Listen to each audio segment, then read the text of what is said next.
Bry's Comics. Welcome to Bry's Comics. If you're new here, we have a monthly giveaway. This month, you could win this slab, and head over to bryscomics.com and sign up for the newsletter, and you could win this slab. Without further ado, I have the biggest reveal of Bry's Comics history, at least for me. I'm incredibly excited for this. Beyond excited. My first ever exclusive for Boom Studios and Something is Killing the Children. Boom! Zu freaking Orzu. Are you kidding me? I cannot believe that I finally landed an exclusive for Boom for Something's Killing the Children. It's incredibly difficult to get exclusives for them. I've been trying for well over a year. From the day I became a shop, I've been trying to get a Something is Killing the Children exclusive, and every time I would just be too late. They had the old system, it was like on an email basis. They had a limited number of slots. They'd send it out to retailers, and it would fill in like 30 seconds, literally 30 seconds, all the spots were filled. I was never fast enough. One time I responded 2 minutes after the email was sent. And I was like, yes, I'm finally first. And she was like, no, they already filled. And I was like, oh my God. So they switched up the way they do exclusives. Now they have somewhat of like a lottery system. I won the lottery, and I won the lottery twice because I get to collaborate with Zu freaking Orzu. I can't believe it. I'm literally humbled and shocked and excited all at the same time. And not to mention, I'm just such a huge fan of Something is Killing the Children.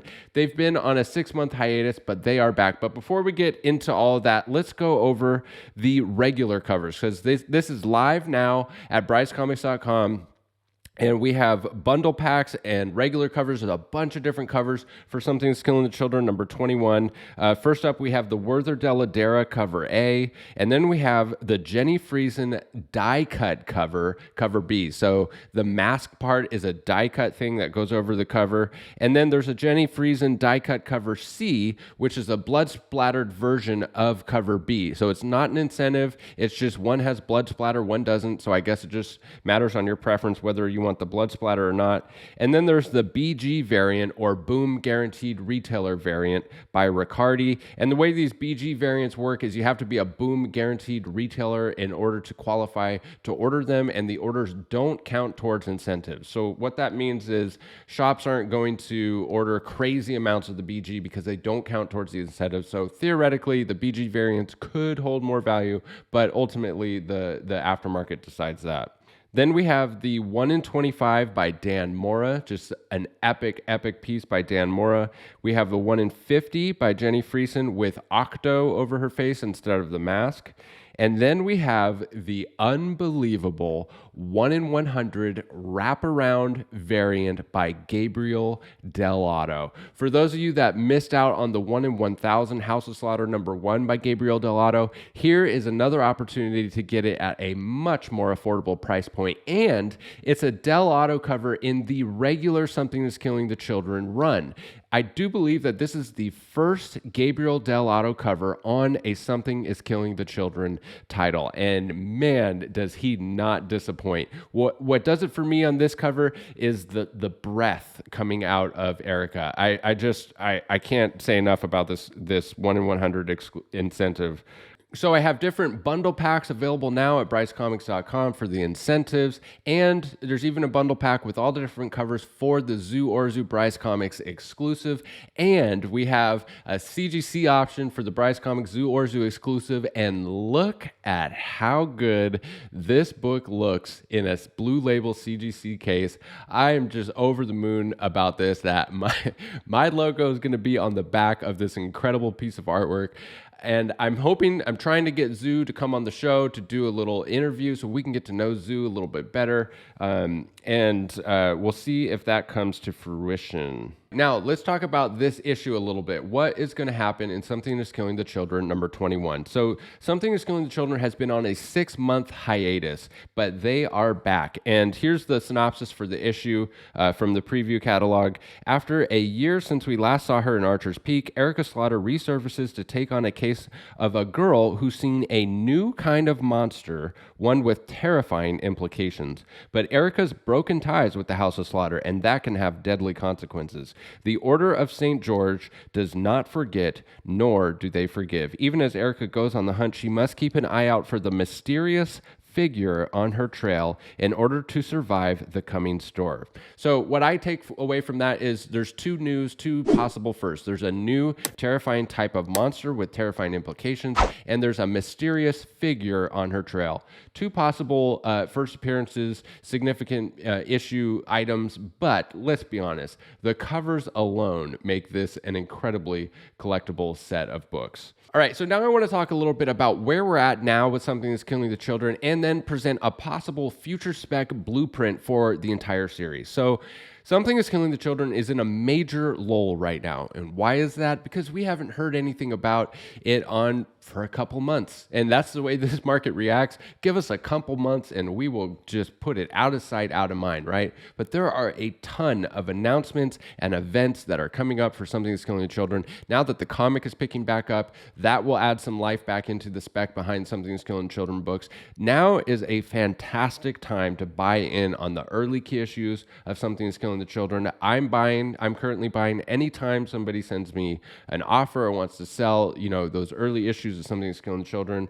I take it, I'm hoarding them. I've got a bunch of issues number ones now. Probably the lowest point that it will ever be again. So what does that mean? It's a terrible time to sell. If you're sitting on Something That's Killing the Children books, just hold out. There's a lot of events and stuff coming, like we have casting announcements for the show, an actual release date for the show, filming announcements, the actual trailers dropping, the actual show coming out, possible future seasons, possible future castings. The series itself is only on issue 21. If you look at The Walking Dead, it went to issue 192 or something like that. It could have huge potential to go forward from here. But right now we're in a lull. So don't sell, hold out, and potentially buy in at this point. I think it's a great time. And there's also some very interesting potential from now and going forward with Something That's Killing the Children. And I want to take a side-by-side look at The Walking Dead and kind of do a comparison of it with Something That's Killing the Children to see if we can come up with somewhat of a blueprint for what happened with The Walking Dead and what could potentially happen with Something That's Killing the Children. Of course, this is all speculation. If it was guaranteed to happen, it wouldn't be speculation, and these books wouldn't have value because everybody would do it. But imagine if you could go back in time when The Walking Dead first debuted, and in 2010.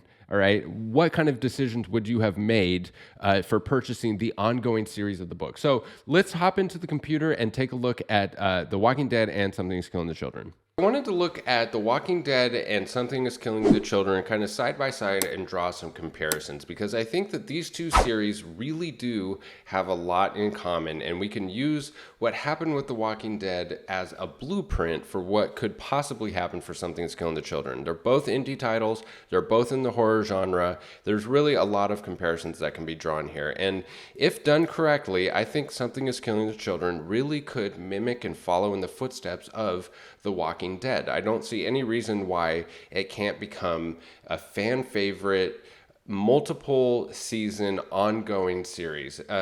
Case in point, The Walking Dead, when it first came out, nobody expected it to do as well as it did. Even Robert Kirkman didn't think that it was going to be as big of a deal as it was. Obviously, issue number 1 and issue number 2 and issue number 3 are the main keys, for The Walking Dead, and anything sub issue number 10 has significant value.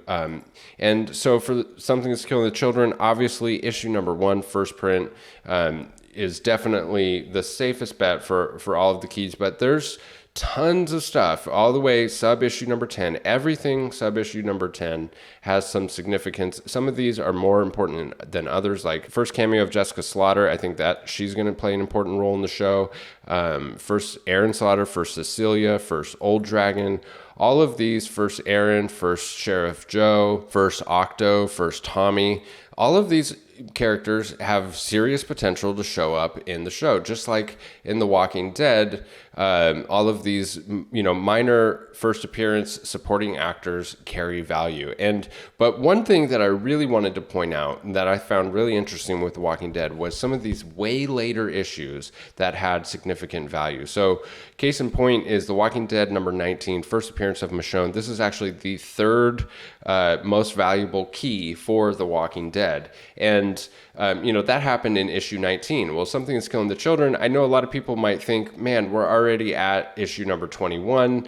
And, is there anything that's going to be of value after this point? Well, we're living it right now. So it seems like, it's way late in the issues. But if you look at this from the long-term perspective, this could still be the super early issues. And a really good example is Something is Killing the Children number 18. This is the first appearance of a character named Jesse, and I think Jesse might have a big role in the show. He could be like an Abraham level character or a Michonne level character in the Something is Killing the Children show. He runs the slaughterhouse and the farm. I don't want to give away too many details of this series. If you guys aren't actually reading this series, it just keeps getting better, especially these issues 18, 19, 20. I mean, they really start to pick it up, and I'm really excited to see where they go with it in issue number 21. This is a book that you can still get for undercover price. You can get it for like 99 cents or $1